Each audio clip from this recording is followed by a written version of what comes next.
I would say mostly a skill issue, but perhaps small aspects could make it easier.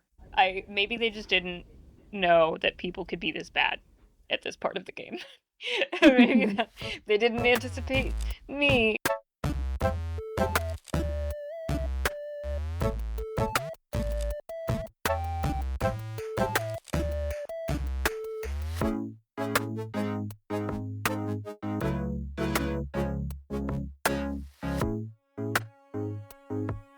I'm Emmy, I'm Annie. and this week we played Europa. And mouthwashing. But first, let's discuss some gaming news. Sounds great. So, I love the news. It's always terrible. yeah, I was posting on Blue Sky the other day, like, I just wish that there would be any tidbit of news that didn't make me want to say, chat, is this bad? Upon reposting it, and Chat, is this bad?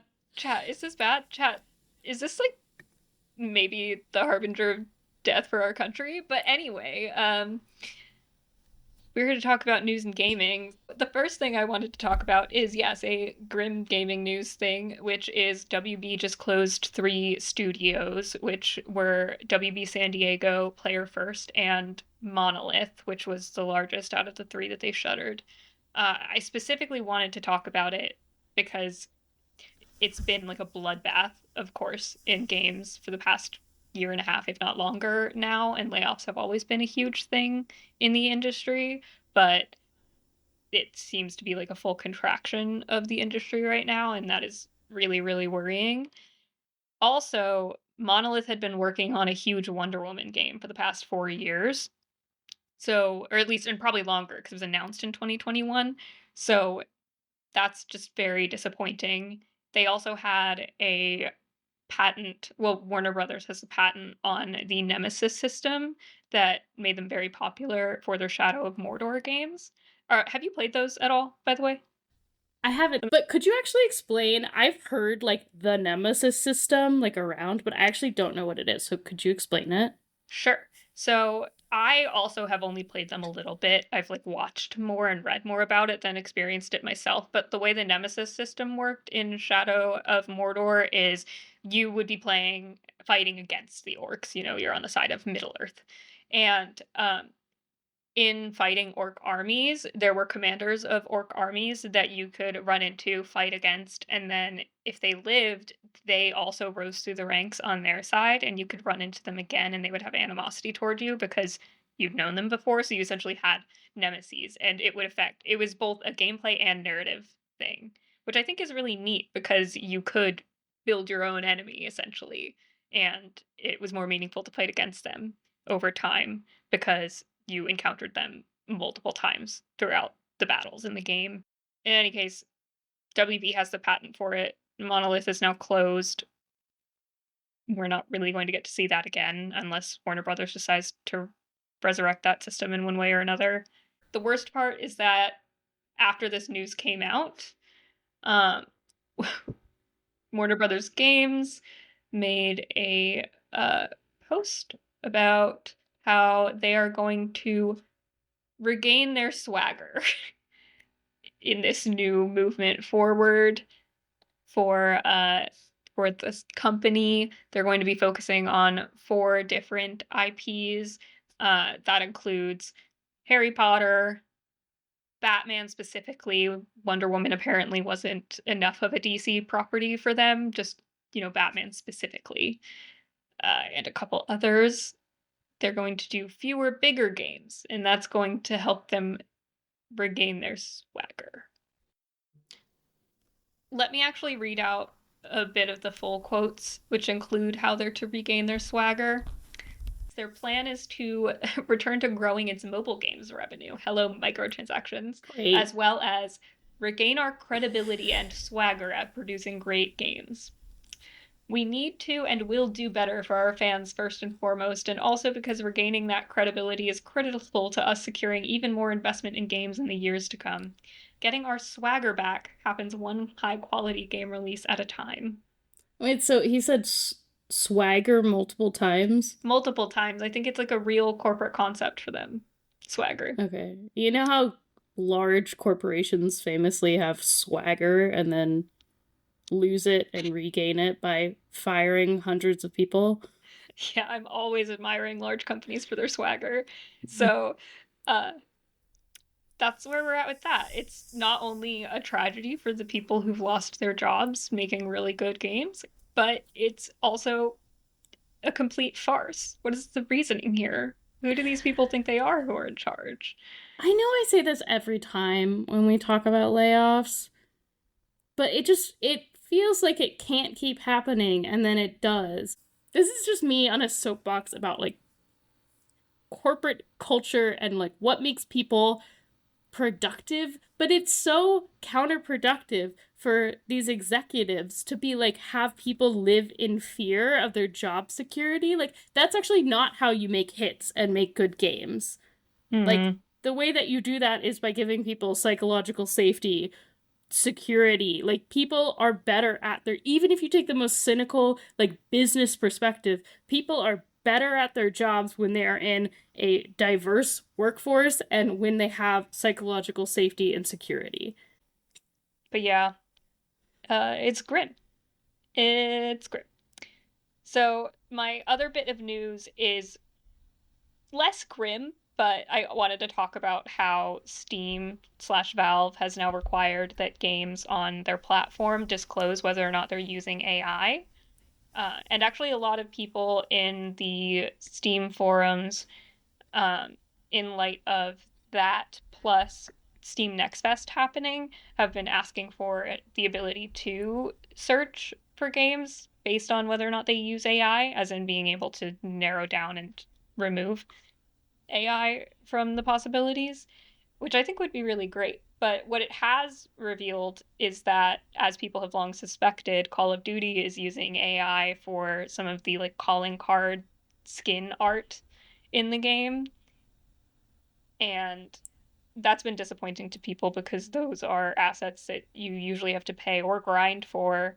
And it's being revealed, at least in their eyes, that Activision Blizzard, one of the most profitable large video game conglomerates that there is essentially skimping on making those assets for a quick buck. Activision Blizzard has also done their own rounds of layoffs and are making their artists do more with less, and that includes encouraging the use of AI. Like the artists themselves don't want to be doing this overall, but they do have to in order to keep up. So overall, it seems no one's happy. And I would be very curious to see how being able to filter games by AI use or not would affect sales, because we would get pretty good data from Steam if that did become a thing. But I don't know.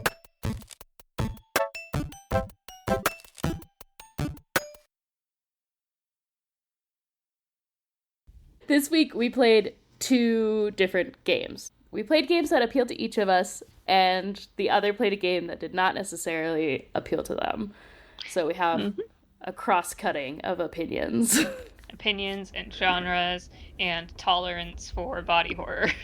Yeah, let's get into it. We're going to start with Europa. And I think it's probably a good call out because both of these games were quite short. So I think it's fair to say that there might be spoilers because it's difficult to talk about such short games without getting into spoilers for those games. So just a heads up warning.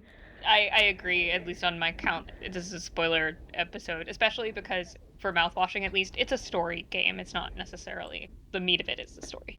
Yeah, Europa is similar. So, Europa is a gliding based platformer. It's got this beautiful watercolor style. It was released in October 11th, 2024, and it was developed by Helde Pinto, Chozabu, and Novadust Entertainment and published by Future Friends Games. And I couldn't find a lot of information about Novadust Entertainment. I wasn't sure if this was like this was basically Pinto's independent development Mm-hmm. studio, which is mostly him. I couldn't find that much information about it. And it was described as a passion project by the creative director, who's Helde Pinto, who has worked as an environment artist on Overwatch 2, Diablo 3, Crisis 2 and 3. But you could definitely see that influence of him being an environment artist because there's a lot of care put into the environment that you are in Europa. I played it on my Steam Deck, but it's also available on Nintendo Switch. Europa is set on a terraformed future of one of Jupiter's moons, Europa. The main character is a little android boy that you play as named Z, traveling across this sort of lush environment, gathering scraps from letters written by his father. A pretty cute fun fact that I just learned about it is that Z is voiced by Pinto's son. The character doesn't really speak, but he makes these pretty cute little grunting sounds when he climbs. And I saw a Instagram reel of his son recording it. It's pretty cute. The narrative. So this is like when I first was looking into it, in my head I was like, oh, this is really about the platforming. But when I was playing it, it's actually really about the narrative. The narrative presents these themes of environmental crisis, tension between humans and machines, and the passage of time. So I was the one who played this. Annie, what do you know about this game? Other than the things that you've already described, I had known about Europa, I think because someone was posting about it on either Twitter or Blue Sky, since I've been on Blue Sky for quite a while now instead of Twitter. Uh, and it was billed in the post as a like cozy, peaceful, Ghibli-inspired game focused on exploration. And the screenshots did look beautiful, and so that's what I knew about it. And then when you brought up playing it, I demurred on wanting to play it because I am a crotchety old woman who is very skeptical of things that bill themselves as cozy and Ghibli inspired, because I think that misses the ambiguity and often violence within Ghibli that is not always so cozy. So it was to me like a very aesthetic and surface focused pull to say. And again, that's without playing the game. So I know I was being very prejudiced right off the bat. And so that's why I was like, you know what, you play it and tell me what you think. Yeah, because what you really reacted to was the juxtaposition of like cozy and Ghibli. That Ghibli movies are, yes, they're beautiful. They can be comforting to watch, but there's tension in Ghibli Mm-hmm. movies, and that's what makes them such incredible movies. It's not just about the art Right. style, Like it's there's about tension, the there's themes. conflict, there Yeah. is violence or violence that lurks outside of the frame that you're in fear of, and even in the most beautiful natural spaces there's often a fear, whether in the text or implied, that those spaces won't last. So uh when a lot of the time, and this is just a function of being two on the internet, so then I see people posting Instagram reels that are like Ghibli core, and it's like 1 minute long of stuff it tells you to buy from Amazon that are hashtag Ghibli core, and that just pisses me off. So I let all my anger at this other stuff that I don't even know would come from these developers personally in any way in their game get in the way, and I was like, nah. Yeah. I'm glad that you pointed this out before I started playing about it because it made me go into the game thinking about uh, visual style and thinking about narrative themes Mm, because you had mentioned this tension that you find. And it's interesting to note that I actually think this game is, yes, the visuals are beautiful. I mm. actually think that the narrative is more inspired by Ghibli than the visuals are, which Oh, is sort of okay. interesting because it's like this very lush world. It feels very deserted, and there is a narrative reason for that. When I first started playing it, Mm. I did feel this dissonance of like, oh, it's described as this like cozy game, and I was like, it doesn't feel cozy to me. It feels kind of desolate and sad. Oh. And I think that was intentional. I think just Mm-hmm. the marketing of like, oh, cozy, meditative, relaxing game doesn't really do it justice. That said, I liked the narrative of this game. I didn't love the gameplay. I think it just, for me, So it's like it's gliding, it's more gliding based, but it's not, you sort of upgrade slowly your little machine on the back of you that lets you Mm-hmm. glide. And so for a little while, you're just like climbing and hearing the cute little grunts constantly becomes a little annoying. And then you're like, oh, okay, I understand how I'm supposed to move about this world. I'm not supposed to be climbing on stuff. It does, like, at first I was like, this feels really floaty to me. And then once I started gliding more, I was like, okay, well, the floatiness makes sense more now that I'm Mm-hmm. gliding through the world more. But it took a little bit to start to understand that. And so in that way, because the platforming didn't feel, I think maybe it's not the best description of this to call it a platformer because it's more, I think you can have a More gliding fluid than that. platformer, but Yeah. um, it's pretty low challenge. Sometimes you get wrecked by like this garden turret that's like firing lasers at you, Mm-hmm. a la Guardians from Breath of the Wild. But you don't, you just like fall over and then you like stand back up. So there's no real failure state in this, which is nice, but to Mm-hmm. me the platforming didn't feel so good. That part wasn't meditative to me, right? Like I was Mm-hmm. really just moving through the world trying to get the next scrap to unveil more of the narrative. And it didn't feel good enough for me either to want to go find sort of like the best collectible you can get is these emeralds. And I think I got like 19 out of 40 of them at the end. I did appreciate that it tells you off the bat how many there are total. Oh, nice. Because it A gives you a checklist. place. Yeah, it gives you, well, it gives you a place to be like, how far in the narrative am I? Although I collected so few of them, I guess it wasn't that helpful to me ultimately. But it feels like this world that you're getting lost in for sure. And it feels lonely and desolate and beautiful in a very sad way, which I think is an accomplishment and Mm-hmm. fits well with the narrative. But because of that, it's not a cozy game to me.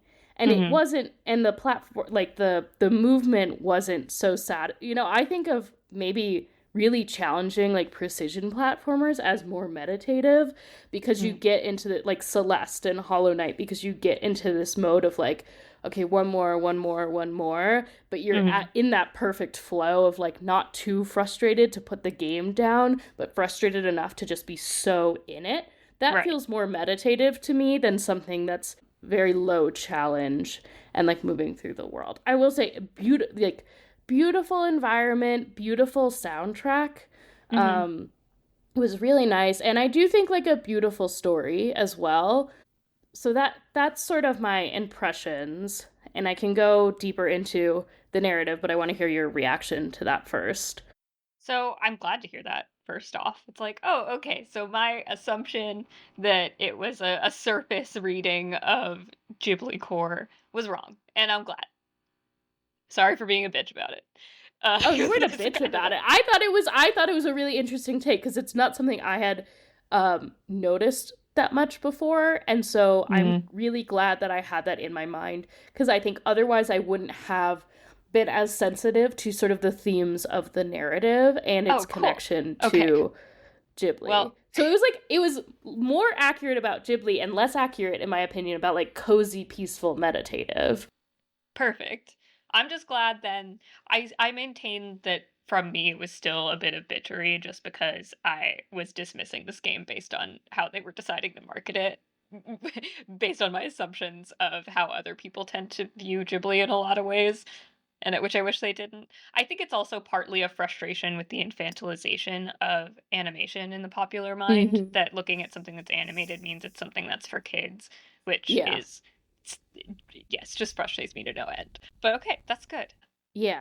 I I want to touch on something you just mentioned about a frustration with animation being infantilized. I think Hmm. there's also something there with Ghibli movies. Something that I love about those movies is that they feature children in challenging situations that they ultimately are able to handle.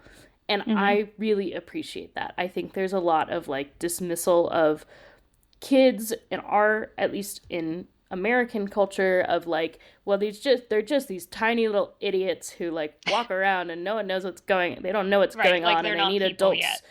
Yeah, they're just these blank slates, and adults teach them how to be people, and like they'll do everything wrong and they don't know what's going on. And I think the reality is that kids have rich inner lives, are really smart because they're learning and trying to understand the world around them.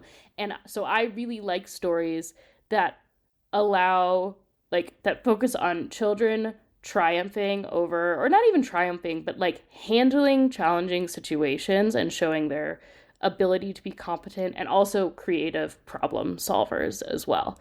Mm-hmm. So that's something I appreciate about those movies and about this game, is like it focuses on a little boy. Like I think he's supposed to be like 6. Maybe he's not Mm-hmm. chronologically. I think he's much, much older. So you But said he's an android, by the way? Like, yes, he's an is he, android. so he's not human, like he's not biological in any way. It's like is a robot. So that's Okay, I have to interesting touched on because something. Yeah. that is part of it, is part of the narrative. You're sort of, Mm-hmm. you go through this game not really understanding who or what you are. You're getting these letters and you're like, I think this is my father. You never, the character's never saying this, but my impression was like, well, I think this is my father, but I'm not sure. Maybe I'm like a Pinocchio. And Mm-hmm. does he consider himself my father because he created me, or is it he created me in the vision of his son? And so that's part of what you're learning throughout the narrative, is like, Mm-hmm. okay, he is talking to like a boy who's growing. Like these letters are over time, because he'll mention like, you are 3 years old now, and like I'm so amazed by the way that you engage with these gardeners, which are, it was a Mm-hmm. really cool lore and beautiful. You're able to like stop and sketch these machines that have sort of terraformed the land. Beautiful sketches. Mm-hmm. And they're referred to as gardeners, which I thought was a really cool lore, where basically they're the machines that were sent from Earth ahead of when they moved to Europa to terraform the landscape and mimic the biodiversity of the Earth. And they've sort of evolved on their own. And then there becomes clear this tension between when the humans start to move in to Europa, and the gardeners have formed this environment and formed their own biodiversity, and humans coming in and there being a tension of like, well, this big gardener like had a close call with this airship, and so we should dismantle the gardener. And so the letters that you're hearing is this man expressing concern about, there's like a really sad and beautiful line about like, you know, they've disassembled it. After all, what's wrong with destroying a machine that is not fulfilling its purpose? It didn't make very machine-like noises when it was disassembled. Oof. Yeah. And so that sort of captures that central tension of, right, like, so there's clearly some environmental disaster has happened to Earth. This character's father very clearly identifies it as humans' fault. We did not care for the Earth. We have to do better on Europa. And he clearly has this deep love for what Europa has become. He says he's been homesick for it before he ever went there. And then starts to describe the worsening tension leading to ultimately a war between the humans and the gardeners. And this Mm-hmm. character's father's take is that the gardeners are trying to protect us from ourselves. They're Mm-hmm. programmed to protect this world, and to keep it livable for humans. And so they're reacting to humans basically doing things that will ultimately destroy it. Mm-hmm. They're reacting appropriately as they were programmed, but that's inconvenient to humans, and so they are Right. destroying it. Which, that tension then ends up being captured by this little android boy who is, both human and machine like. And you eventually discover that at the very end of this narrative, you're hearing like, okay, something horrible has happened. we have to go to the island where it's this floating island above the world, Mm. where all the other humans are and have sort of retreated to go into like a long hibernation. He's like, I'm going to go. I was supposed to put you to sleep and I've taken too long. I need to take you so you can be safe there. And then ultimately through doing that, you hear that his son has like run into this sort of war zone trying to calm one of the gardeners because he had a good relationship with it. And Mm. whether it was one of the gardeners or one of the people, it doesn't really matter. He's killed. Oh. And so the sort of reveal of that is that his father takes his body and turns it into an android. So he is Mm-hmm. both like a machine, but also built from human parts. Mm-hmm. And his father is sort of exiled. They're like, you've done a horrible thing. You've made this mechanized corpse, is like the word. I was like, this is Yeah. not a cozy game. If the term Yeah. mechanized corpse comes up Appears in in this your game, game. it is not a cozy game, which like is fine to me. Like I love a cozy game where I can turn my brain off, right? But like I would not describe this as a cozy game because of the themes in it. And so and he describes like, oh, you were like, you had all these human like traits of like, you were so curious and playful, and now you don't have those traits anymore. And then it sort of ends with like, he's like, I think over time you will regain these traits. And ultimately your decision is whether to revive all of the humans that are in their long sleep. So that's why this world is desolate, right? Is like Mm-hmm. it's only these gardeners. You're the only sort of partially human thing in the world. You're traveling to the island to sort of decide whether to wake up all these people in their sleep or Mm-hmm. not. And the question posed to you is like, I think you will have grown to have these traits where you can decide, do we deserve another chance or not? That's Um, crazy dark. I know! This is not a cozy game! My one critique besides not loving the feeling of the platforming, but I think ultimately that was aside because I was really enjoying the narrative of the game. Mm. My one critique with the narrative is that you don't really get to decide at the end, or it's not I was clear gonna to me if ask, you is it up can. to you as the player to get to make that choice? For So real. I don't think it is. However, so I basically like you feel like you're funneled into like, okay, and now I like press the button to like wake up the people. Mm. It's not like do this or do this. But then the whole island collapsed and I was left not knowing whether those people were awakened or not. It seemed like no, which was then confusing to me because I was like, well, how? If I did want to bring them back and give them another chance, how would I do that? Do I need to have collected all the emeralds? Because that's where you see Mm. how many, you see like the emeralds sitting in, like on a stand. Okay. And so my question was like, well, it's like right next to the people in cryo sleep. So do I have to collect all the emeralds to Mm-hmm. wake them up? I was left feeling unsure, not in a way that I think they wanted.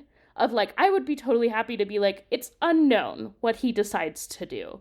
And that would be fine with me because the story is really that, like, I think you will grow to become capable of being able to make this decision, which again, I love the idea of like the things that are make children wonderful and competent and capable are the things that he was sort of redeveloping Mm-hmm. through this journey and through time. So I would be totally fine being like, well, I don't know what he decides. Like it's not necessarily up to me, like the adult controlling him, it's up to this little boy.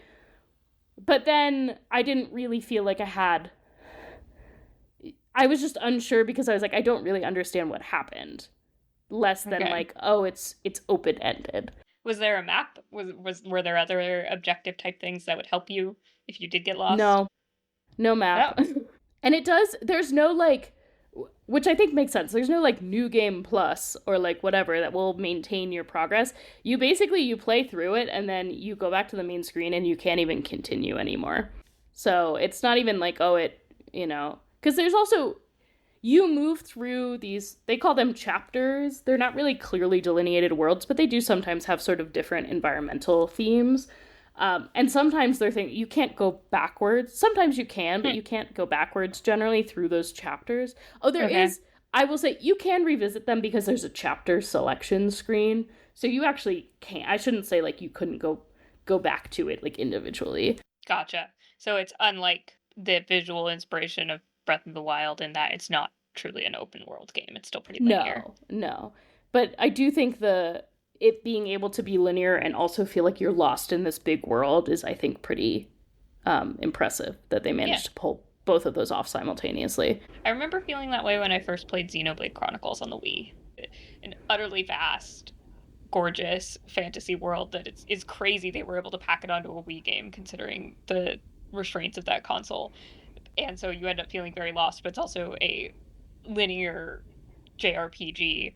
So it was, I think it walked or even it ran so that Breath of the Wild could sprint in a way, in terms of that exploration. So it's really cool that Europa was able to do that too. So okay, so I'll say my wrap up of how I felt about this game. Okay. Totally worth the 4 hours, right? I don't know that Mm-hmm. I would want to play more than that. I would recommend it for the narrative and the visuals more than the gameplay, which I Okay. think is because it's only 4 hours. I think That's fine. Were there any really particularly satisfying moments that you loved or bits of the narrative where you were like, that you want to share? not any particular like, oh, this was really satisfying. I just think overall the ramp of uncovering the narrative was done really well. I Mm-hmm. think that it felt really well paced, and you can feel this building tension of like, oh, here's this sort of idyllic, like early young, like infancy, being a toddler, but you can Mm-hmm. see things starting to happen in the background, and then it comes to the forefront, and then ultimately culminates in, this child's death. Again, Mm. child death, not a cozy game. No. Right? It's also actually really so funny. I don't know, were you aware going in that all of these themes would dovetail so nicely with your own fixations and research in life? No, I didn't. Because I think also my impression going in, I'm like, oh, this will be like a pretty relaxing sort of platformer. It's got this cute little guy, but like he's just a cute little guy. But Mm-hmm. I was like, I do, and I don't think I even realized it until we just had this conversation that like I am really bothered by the sort of dismissal. It's come up again and again for me in my research of like, there's this Mm-hmm. popular narrative in the media of like, kids are dumb and they like don't know, they just want Robux and they don't understand what that means and they have no Mm-hmm. nuanced opinions about it. And the reality is like, no, kids have lots of thoughtful things to say about this stuff. You Mm-hmm. just have to listen to them.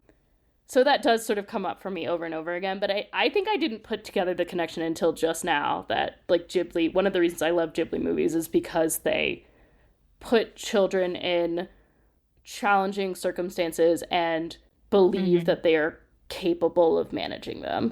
So Yeah. overall, I, I think it's reductive to say thumbs up or thumbs down, but you Mm-hmm. think it's worth playing for what it is. Yeah, I think it is a good way to spend 4 hours.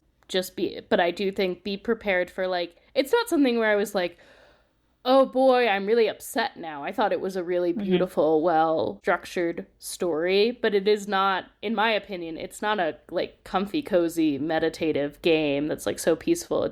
It's like a little sad and desolate. And then again, the reason to play it, I think, is for the narrative more so than the gameplay. So that's final thoughts on Europa. I enjoyed my time with it for different reasons than I expected going in. But yeah, I'd Okay. love to hear about mouthwashing. I'm excited to tell you about it, and also just wanted to say thank you for playing and putting up with my curmudgeonliness. Okay, so then to take a it's a different term, but I actually am very excited to talk about how maybe there are certain similarities thematically between Europa and mouthwashing. You're, Interesting. yeah, you're looking skeptical, but excited too. So No, I'm it. not really skeptical that they would have similar themes. I was just thinking about how interesting that Oh something yeah, could have very similar themes and yet the presentation be very presentation drastically very different. different. So mouthwashing has had a bit of a viral moment since it came out end of September 2024. So going into this, my explanation may or may not be needed for a lot of listeners. But Mouthwashing is a game by a small team of Swedish developers named Wrong Organ. So even the name of the company tells you that they are about some body horror crap. And the tagline, as defined by Wrong Organ of this game, Mouthwashing, is the 5 crew members of the Tulpar are stranded in the empty reaches of space, shrouded in perpetual sunset. God is not watching. So they have one previous game called How Fish is Made. I have not played it, though I am very curious to go play it now. It deals with similar moral questions, also presented through a surrealist and often discomforting lens. There is also a DLC for How Fish is Made that I'm told dovetails a bit with Mouthwashing, depending on when it came out. So again, if you're looking for lore, you can go back. As of this recording, Mouthwashing had sold 574,000 copies, according to Video Game Insights, and I looked up a lot of this after I'd played, but I know it's actually been played by some big streamers like Markiplier, so I think that's partly why it's been able to capture people's attention. So the premise, aside from, everyone being stuck in space, it basically takes like blue collar workers in space subgenre and puts it on this crew. These workers are on a freight ship bound for their destination. It's supposed to take about a year. They're about halfway through their journey when the ship is crashed into an android, apparently by their captain, who was injured in the crash and is now like laying incoherent and barely alive in the med bay. And the remaining crew are essentially trying to survive until hopefully they're found. The gameplay itself basically centers on that event, the crash. That's how the game begins. And then it's told a chronologically flashing to times before and after that inciting event. So similar to Europa, I guess. Well, not less similar. It's a first person game. It is a horror Mm. game, so a lot of that creepiness comes from you being like the embodied view of the player. And I would say it's not very gameplay heavy. Like you move around, you look around, you pick things up, you talk to people, but it's not a technically challenging skill type game. There's no platforming really. And there's a little bit of puzzling, pretty light. It's mostly about the narrative going through. So, with all of that on the table, before we get into the meat of it, I would say, what do you know about mouthwashing and why didn't you want to play it? I've heard similar things about mouthwashing. I've heard a couple different people talk about it. I was drawn to like the style of it from what I saw. I knew that it was sort of a horror game, like existential dread maybe kind of game with Mm. some grisly themes. Mm. And part of it, so one thing is like, I don't know how the first person, if it felt more like point and click first person or if it felt more like walking and moving first person. But Bit so of both. that, okay, because I just have a really, I'm very likely to get motion sick or simulation sickness from Mm. first person things unless they're very static. So I actually didn't even know that, but that's another reason why it maybe wouldn't have been a great fit for me. And then the other sort of more important thing is that I do struggle a lot with horror, and particularly when things are like body horror doesn't do well for me. So like I'm Mm-hmm. okay engaging with it right now because it's enough indirection from actually engaging with it. Mm-hmm. But I find that in particular my OCD really latches on to um, like anything that I find particularly disturbing Mm-hmm. will stick with me for I think longer than those things stick in my brain in a way that makes my life hard to live sometimes. Yeah. And so So no need to I seek out any more of this further, yes, really, a right. lot of It's the like it's time. not something where I try to keep myself totally isolated from anything challenging or upsetting. It's just that like if I know something is particularly disturbing, I'm Mm-hmm. probably not going to go seek it out because it's just going to make my life challenging for untold years in the future That's potentially. fair. Because I mean, this does have everything in terms of It has it all. and it has it all in terms of things that could make you uncomfortable. Uh, there's shitty jobs, but also in terms of the body horror, um, got eyes, got pulsing innards. There's blood. There's poison. There's various weapons used in various ways.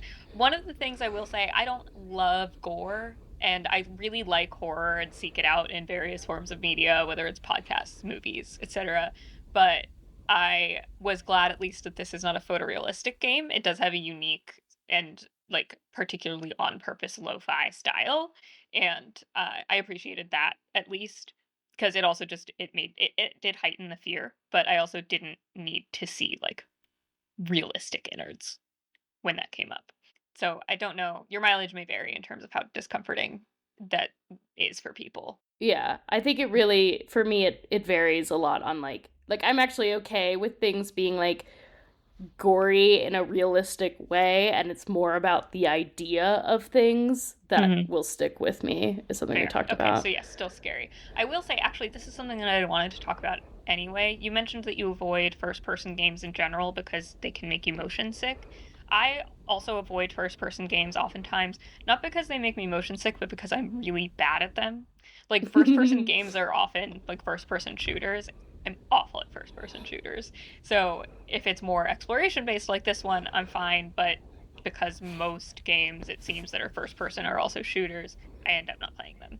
This one actually, I started to feel motion sick when I first started playing, and then I checked the options, and there was an option to turn off the head bobbling, and that was awesome. Turns that off, felt fine. And I specifically looked for that because the newest Indiana Jones video game just came out, and I was reading, I think it was Maddie Myers from Polygon actually, was posting about it, saying that it was making her motion sick, and there's no option to turn off the head bobbling, at least at the time of this recording. Maybe that's something they'll patch in later. So I was grateful that these small devs thought of that kind of thing, and I was able to change it in order to be uncomfortable in a gameplay way instead of a like thing outside of In the your control. intentional way. Yeah. Yeah, I games have, I think, over the last 5 to 10 years, I think gotten a lot. I mean, clearly not all games, according about Indiana Jones, but like they've gotten a lot better about having these accessibility settings to manage that kind of motion sickness. And so, Mm. in a way, it's sort of outdated for me to totally avoid first person games because of that. It's just always something where I'm like, I guess I need to do more research if I'm interested in playing one to say like, do they have these settings? Because I'm Yeah. unwilling to sit and be like, will it make me motion sick? And then what do I Let's need to find test out. out to see if it will mitigate that? It's like that's an uncomfortable enough Yeah. situation where I'm like, well, I feel like I'm gonna hurl, so I don't really want to like put Yeah. myself through that when there's so many other games to play, right? So Well, I did already feel like I was gonna hurl, but let's get into that then. Let's talk about mouthwashing as a narrative. So we're gonna go into the spoiler territory for this game now because it is, like I said, it's a 2.5 hour long game, maybe three, depending on how you play or how bad you are at certain aspects of it, which is what I will talk about for me. But it's mostly story, so I'll talk about the story. One thing that this game was really good about to me is using the first person narrative aspect of it to obscure certain facts for you, the player, until it's most horrifying to reveal them. So I will say one key thing about the game, which I think you can guess early on, but it's still satisfying to have the reveal happen. One key thing about the game is that when you start, you're in first person, you, the captain, cause the crash. You see that an asteroid is coming, you turn into it, and you override the autopilot to make the crash happen. Then you flash to 2 months post crash, and everyone there, like all the other characters, are talking about how Curly, the captain, who is now like laying bedridden and very maimed in the med bay, did this. And why did he do this? We can't know. He's too injured to tell us. And you play then in first person in these post crash moments as his co pilot, Jimmy, who seems to be like, he's doing his best leading the crew as captain now, but he also seems to be holding on to some petty grudges, some power plays. He's vicious to Curly, seemingly for causing the crash, but maybe some like other interpersonal stuff underneath. And eventually, as the story goes on, what you find out is that it was never Curly who caused the crash. It was Jimmy to begin with. And he has allowed everyone to believe that it was Curly. and take the blame for all these months. But for certain reasons, it was Jimmy that did it. And before you learn that it was Jimmy who did it, we go to times before the crash when we learned what caused Jimmy to do it, basically, like to have a psychological break and do this terrible thing that doomed them all. And one of the things is that after years and years of all of them working for this freighting company, the Pony Express, which is, I would say it's a character all on its own because it's represented by this like creepy little mascot, like Five Nights at Freddy's style that plays into the horror aspects of the game. One of the messages actually that plays right after the crash is when you cause the crash, there's a note that 4,000 credits have been docked from the crew's pay because you did something wrong. And you're like, "Oh, this is a capitalism game, baby." And that is that is only solidified further when after doing a psych eval on Jimmy as the captain, you're playing as Curly in this moment, you receive a message, a communique from Pony Express corporate, and it's an announcement that after years and years of all of you working for this company, the company is finally closing down. So when the voyage docks, it's all over and nobody has jobs. And right after you learn this information, you go into the worker lounge, which is one of the few rooms where this game takes place, and everyone there is doing a surprise birthday party for you. But because you're the captain, you're the only person who can unlock making a cake because you get one cake per voyage. And so you have to go make your own birthday cake for your birthday party as you've just learned that everyone is losing their jobs. Uh, Devastating. Honestly devastating. I gasped. I gasped when the doors open and then you go and you make the cake. That's the gameplay. You have to actually do the steps to make the cake to give it to everybody. And something that I thought was a really awful, nice touch at the end of that scene is you then have to pick up a large knife and saw into the cake, like back and forth is the motion that you do and saw into the cake. Guess what you do later with that knife, by the way? That comes up again, but I'll get to that. So in any case, Cool foreshadowing. cool foreshadowing. Uh, Wonder what's the worst thing that could happen on a crew full of starving people with a knife. So something also that comes up early on is 2 months in, everyone is worrying about running out of food soon. They decide to go look in the cargo hold, which has been locked until this time. Can you take a guess what is in the cargo hold? I mean, something horrible, right? Either something horrible or it builds a lot of dread and then it's very innocuous. It's mouthwash. That's why it's called mouthwashing. Yeah. Just like boxes and boxes and boxes and boxes of mouthwash. But of course, there's, man, I should have started here. There's very few characters in this game. There's like 5 of them. There's Curly the captain, Jimmy the co-pilot, Anya the nurse who like is in charge of the med bay, Swansea who's the ship's mechanic, this like kind of grumpy old man and older man, and Daisuke, who is like a fresh high school grad who is the intern for the mechanic. And Swansea seems to resent the fact that the intern is there screwing things up, but also actually does seem to care about Daisuke. When you open all of the mouthwash and people are already kind of on the brink of despair in ways, Swansea sees that and he's like, well, and he opens a bottle, starts chugging it, and is like, there goes, 20 years of sobriety. And that's where things, despite having been really awful, clearly for months, go downhill for the crew. And that's where things start getting surreal. And that's where you start learning the crap that actually went down before the crash. So, Okay, so question for you really yes, quick. ask me a Do question you before I only get into it. play as the captain and the co-pilot or do you play as all these characters? You only play as the captain and the co-pilot. Otherwise, you Okay. only talk to those characters. You don't play as Daisuke. You don't play as Anya. There's definitely pretty much the only moment of ambiguity that I found, at least, where I guess looking back, you're unsure if you're Jimmy or if you're Curly, is that first moment when the crash happens. Otherwise, it's Mm. pretty clear, like, right now they're talking to Curly. Right now they're talking to Jimmy.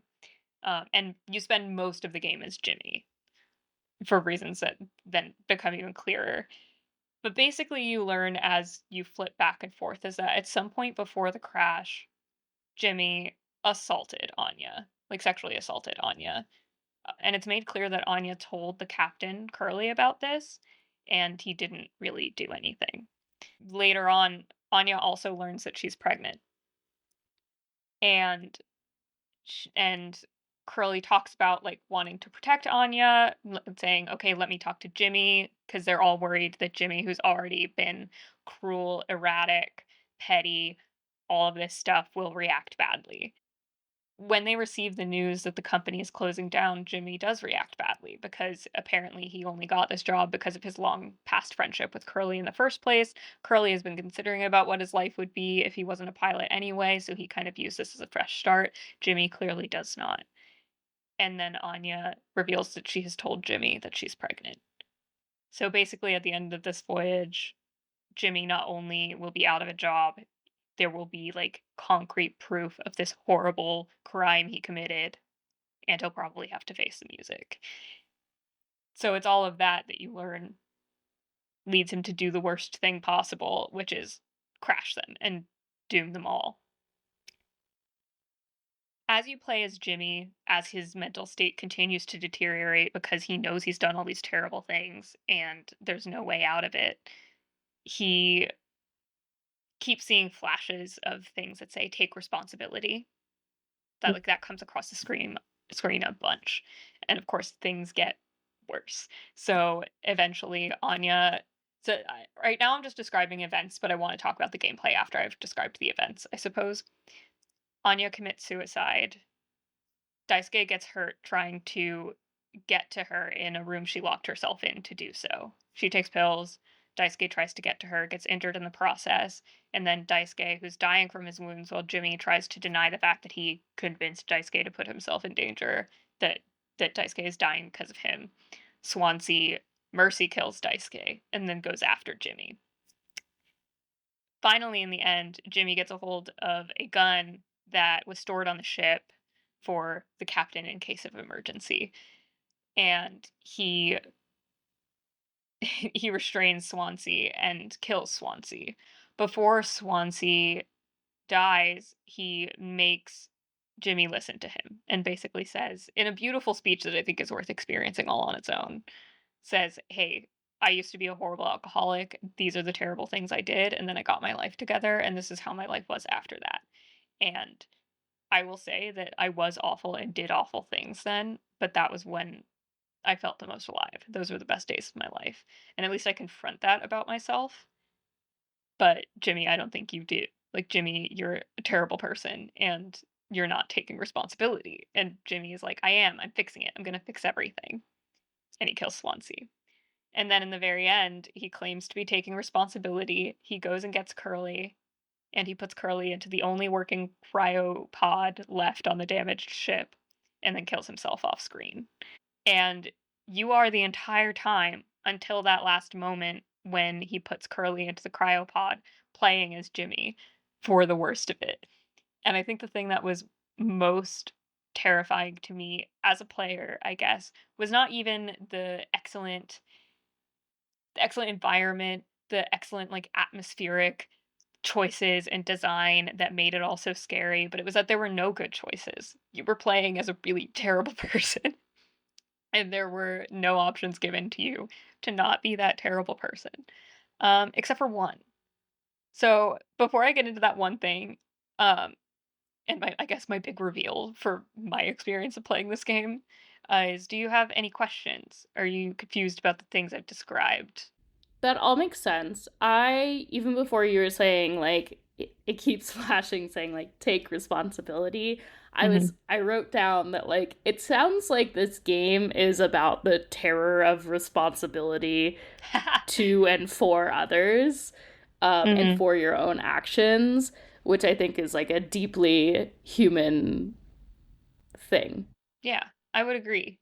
Which is also, I guess, my one of my small critiques of the game, but I'll get into that after I talk about this gameplay aspect. So, like I said, a lot of it's a first person game and it's not skill heavy, except there's one section, and it's a very cool surreal section of the game where you are Jimmy tracking down Swansea to kill him. You're crawling through the vents of the ship, and then all of a sudden, you are instead in a graveyard, like full of different like columbariums and all of this. And you walk through the graveyard and you see Swansea running to the side, and he's got an axe, which is like one of the other main weapons on the ship. And you see him like darting around all of the gravestones, the man, what are they called? I had the word in my head. Mausoleums. That's what they are. So he's like darting around the mausoleums, and he's trying to kill you too.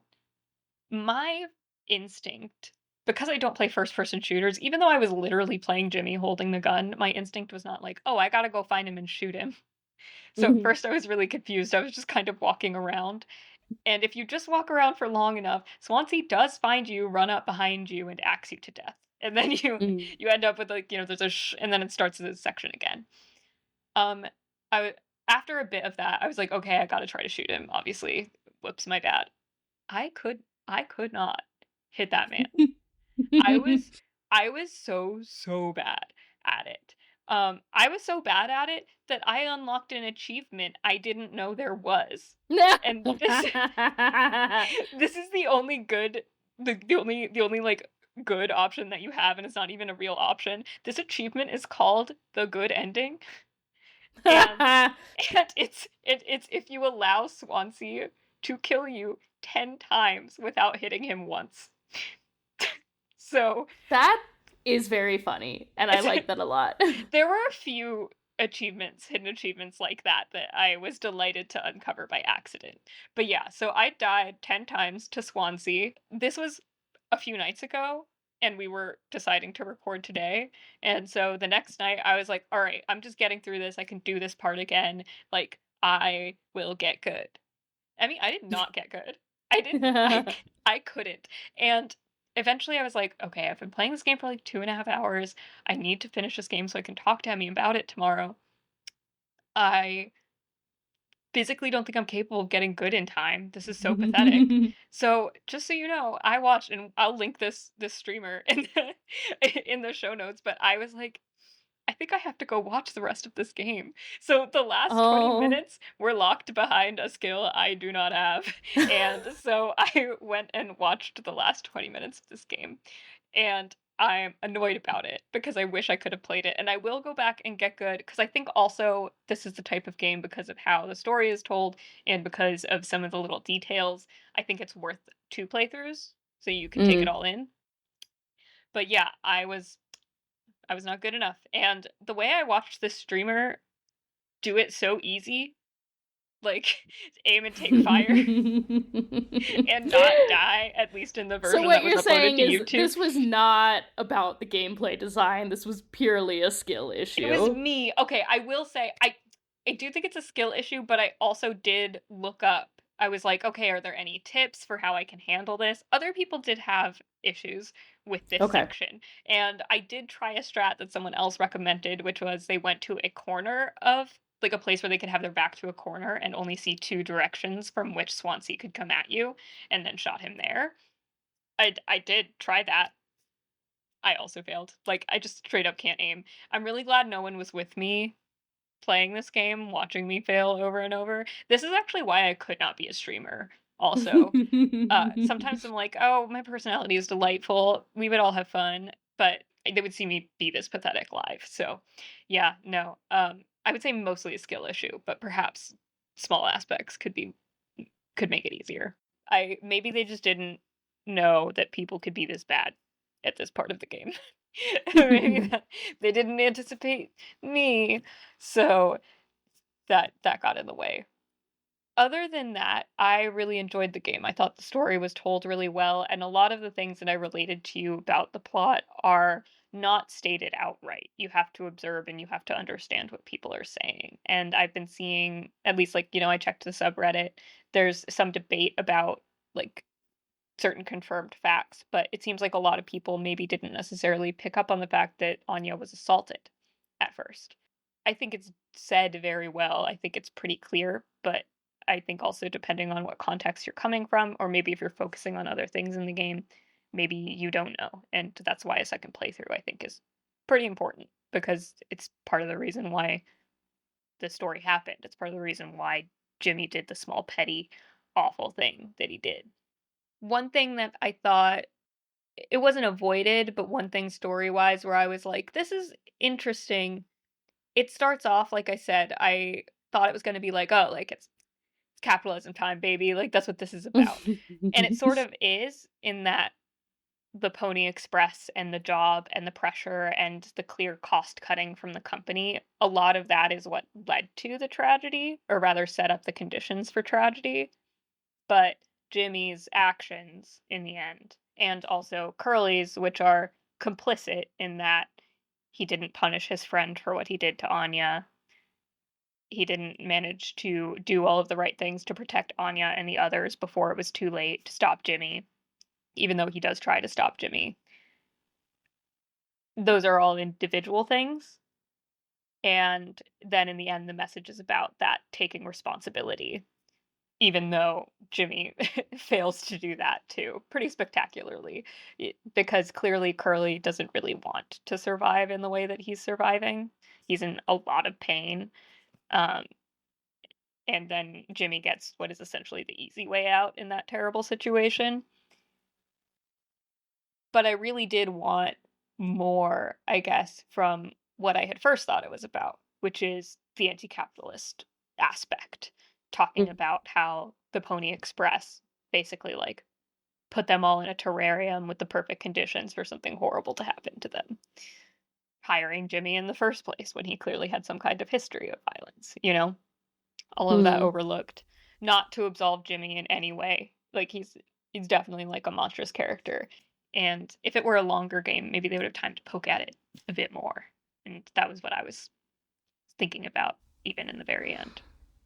Yeah, that's interesting. I sort of like, I mean, I didn't play it, but I like Mm, what you're describing about this message of like, because it doesn't sound like it absolves the system either, but maybe what you're looking for is like a little bit more digging into that. But I do like the complexity sort of like, not to put words in your mouth, I don't think that's what mm, you're saying, but like the idea that like, yes, we are actors in a system that operates on us in a way that can, yeah, be the perfect setup for something awful to happen.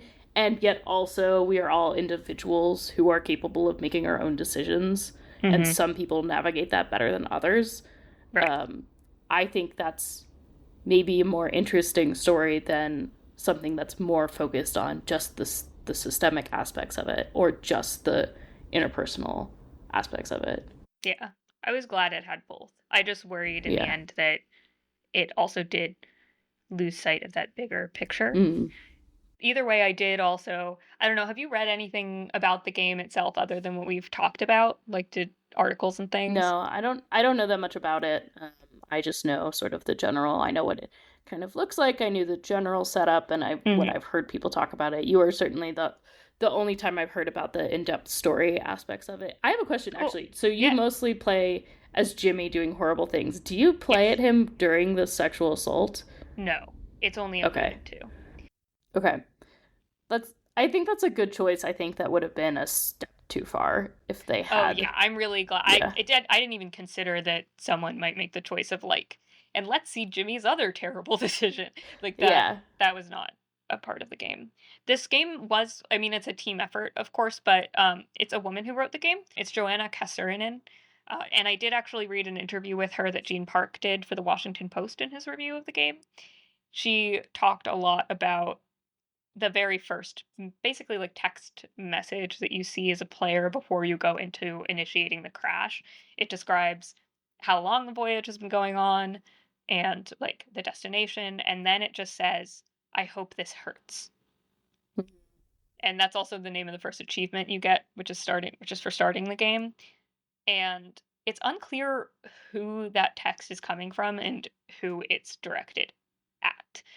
Like, is it Curly? Is it Jimmy? Are they saying it to you, the player? Is it a message Mm. for the crew, a captain? And Joanna mentioned in the interview that when they were exploring all of this stuff that could go wrong, in the end, that was a lot of it, like the taking responsibility. I hope this hurts. They wanted the game to hurt. And it definitely succeeded in that aspect. However, you were thinking you might be hurt. That was true. The only There were two more things I wanted to cover, and very brief, and now they feel like they don't fit to the larger narrative of what we're talking about. But Mm-hmm. in terms of actual gameplay, there was one part of the gameplay that I was really excited by, and I think could spiral into a larger project to be used, which is as the captain, as Jimmy, you had access to this code scanner thing. And it was basically a UV blacklight type thing that when you put it over certain papers or whatever, it would reveal the codes you needed to unlock certain parts of the ship. And I kept waiting for that code scanner to reveal something else. And it does come into play later. It allows you to see a supernatural Pony Express mascot being that's after you in a scary part of the game. But otherwise, you didn't get any secret messages or anything that I could find. And if anyone else finds those, I would be really excited if that's part of it. But otherwise, I was like, this is a gameplay aspect I want. I want to do secret uncovering with my cool blacklight in another game. Yeah, or But it feels like there's I don't want to call it missed opportunity, but just like a potential opportunity of like the similar to Europa, right? Of like the slowly uncovering mm-hmm. additional information or narrative of like having things that don't make sense at first and be revealed by this scanner and then start to make sense as you see more and more, but having that contrasted with like the unraveling of everyone Yeah. as time goes by seems like it could be a really cool Oh, it's so experience. rich. I'm actually sitting here thinking like, man, like how would I do it if I were doing my own kind of story? And it's a really rich gameplay mechanic. So I hope that that's something in their next project they bring back in some way. Mm-hmm. There was also one moment where it's before you kill Swansea. He's after you with the axe. So you lock yourself in the cockpit and you're preparing basically to be able to get him back. Um, when I opened my inventory, because sometimes you have an inventory, a few items that you collect that you can use, there was an object in the inventory that was fuzzed out, like TV static, but it was vaguely spherical. And I don't know if it came up again, but I was like, clearly this is fuzzed out because it's being obscured from me and it'll come back in some way. I think the implication is that that was supposed to be like the eye of Curly. Because are you familiar with the main iconography of mouthwashing in any way? Have you seen any screenshots or the even the Yes. icon? So Yes.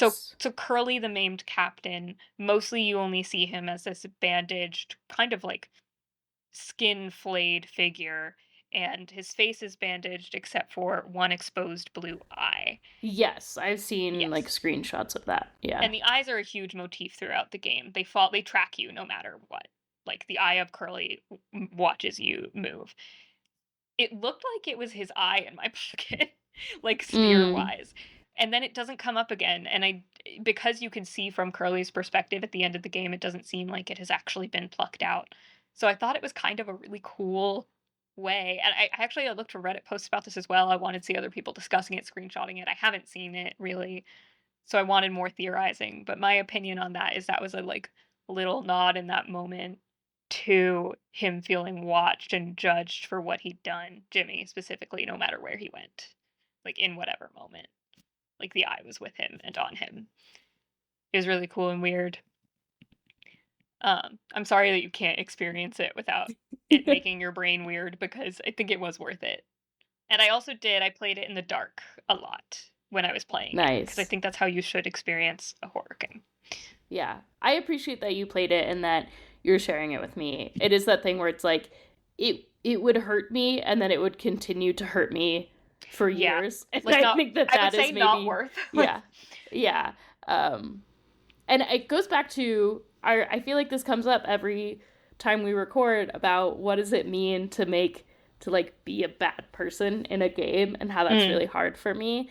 And we talked about like, well, maybe it would be better if the only choices were bad choices and um and also when there's humor. And so I think this would have been challenging for me because it's like you're not being like a little shit. You're being a truly awful person. Yeah. And also, or that like we also talked about like being a bad person and then there being some redemption is like sort of an interesting structure to me, but it also sounds like there's not really redemption. And I think No. for me, I think I need that catharsis.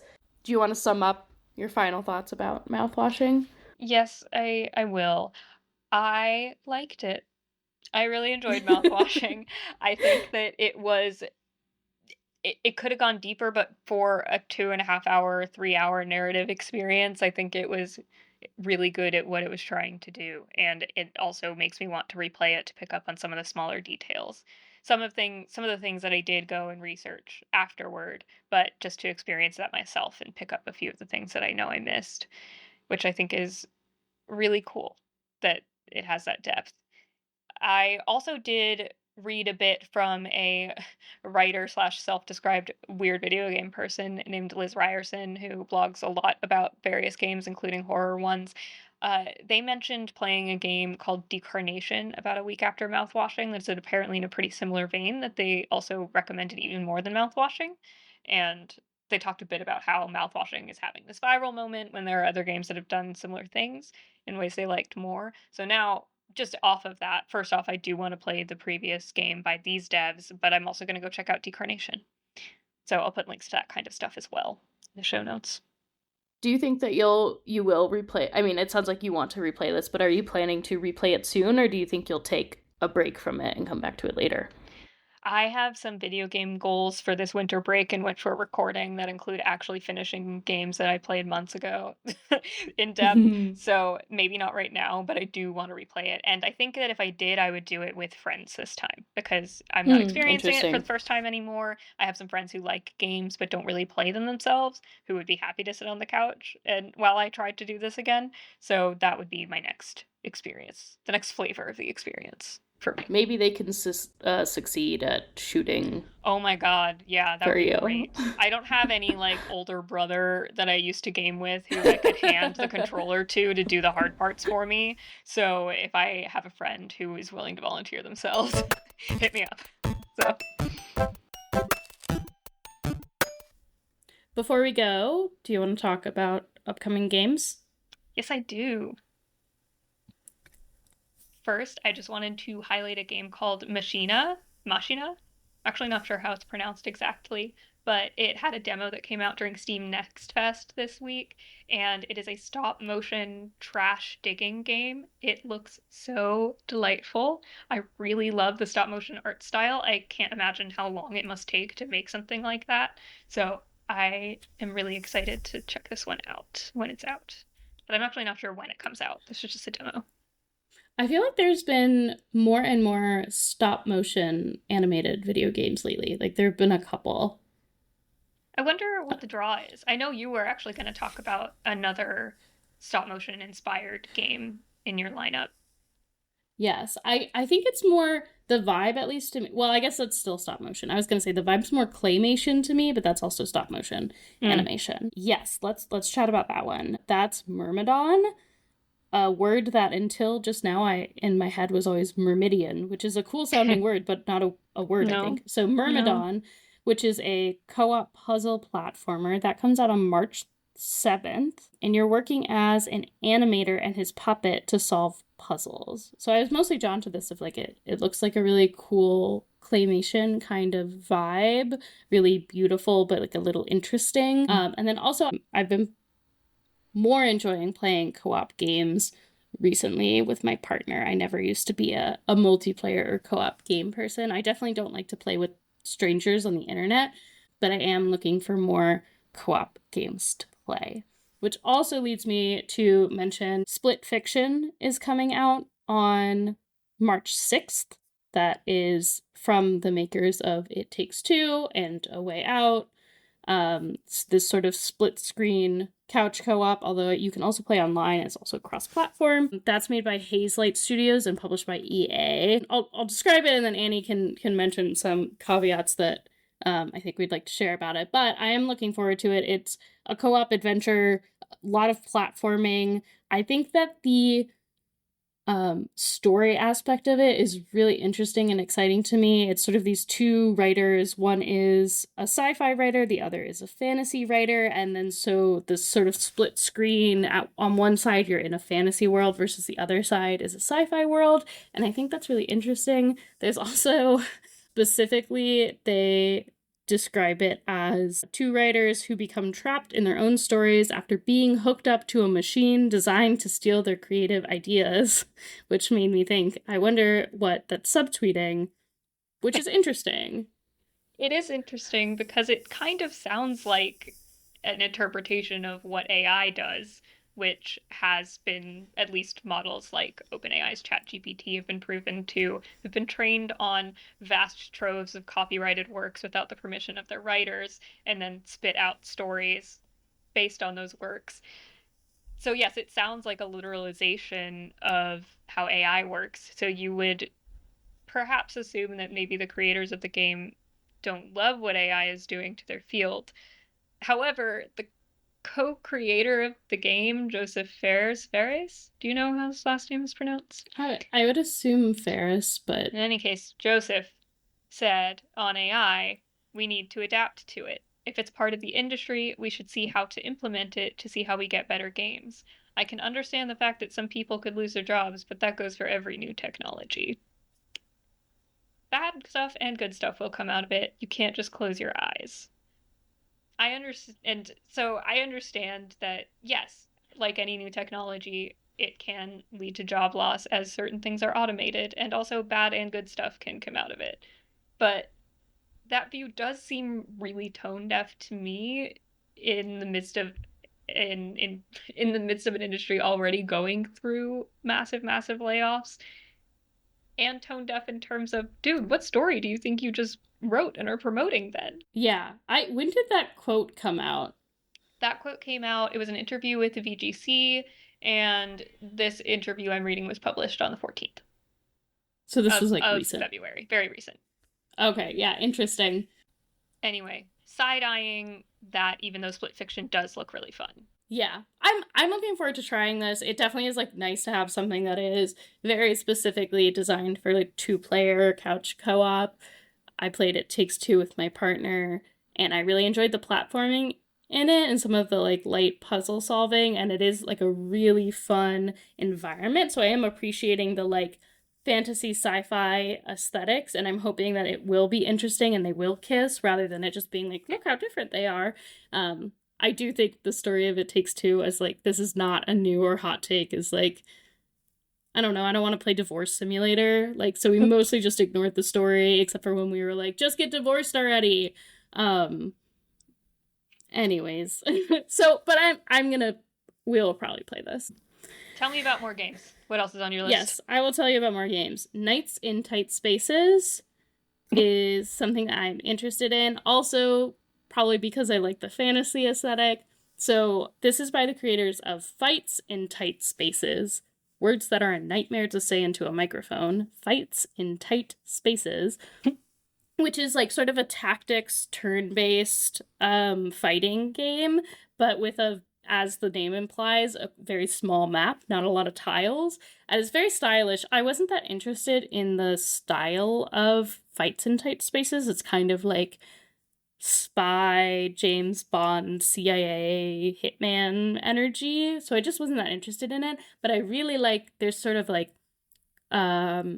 colored pencil illustration, like paper illustrations moving around in Nights in Tight Spaces, which looks really cool. And the fighting moves look really cool and stylish, which I know is something for Fights in Tight Spaces too. So I'm interested in checking this out. This actually just came out, by the way. This came out on February 28th, so this is already out if anyone's interested in playing that. The only thing I have to contribute to the discussion of this game is that when I first heard the title, I assumed it was an erotic romance. That would rock. I wish that any game, I want there to be an erotic romance component.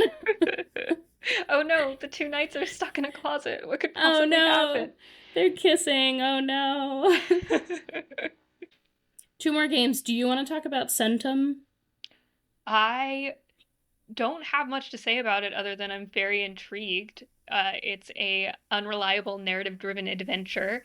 When Emmy found it online, she also noted it looks spooky, interesting, an Annie game. And she was so right. The second I clicked it, I was like, oh, yes. I am also curious about it because it's from the same publisher as Slay the Princess, which is a game that I've been really excited to eventually play at some point. It's in my queue. Part of the reason I was intrigued by Slay the Princess is that Jonathan Sims is the narrator in that game, and he's one of the actors in and co-creator of a podcast I'm obsessed with called The Magnus Archives. So anyway, all in that zone of creepy game, I'm in. Yeah. Also, the publishers Serenity Forge, they also publish Doki Doki Literature Club. So some sort of spooky indies. Yeah, you'll have to tell me how that is. I think it's not my vibe. I'm not really worried about being scared, but it just isn't totally my vibe. But I'm interested to hear about it if you do play it. That one is out on March 11th, so yes, I that have one's to on wait a March bit. 11th, Centum. And the last one I wanted to talk about is Mudborn, which I didn't realize until we were talking earlier is a pun on Bloodborne. I thought it was just a really appropriate name because it is a frog management sim. It is a game where you collect and breed frogs. Which I'm now laughing because I'm picturing Bloodborne, but you know, the main character that you play as is just a frog. Everyone's frogs, Frog which with could a also be sword, which interesting. is also a game. Frog with a sword that is dice. Oh, really? No, die in the dungeon, which we talked about last time, I think, or maybe we didn't end up talking about. Is I think in early access now is a cute little frog with a sword. Frog with a sword. Who would have thought? Yeah, I don't know that the frogs have swords in Mudborn, but I am interested in playing a frog management sim. Lots of frog games lately, or like frog and turtle games. The people yearn for the frogs. People love frogs. Yeah, I think that wraps it up for games. Those are definitely not the only games coming out, but those are the games that we're interested in coming up. And we'll see you in a couple weeks when we talk about Aviary Attorney. See you.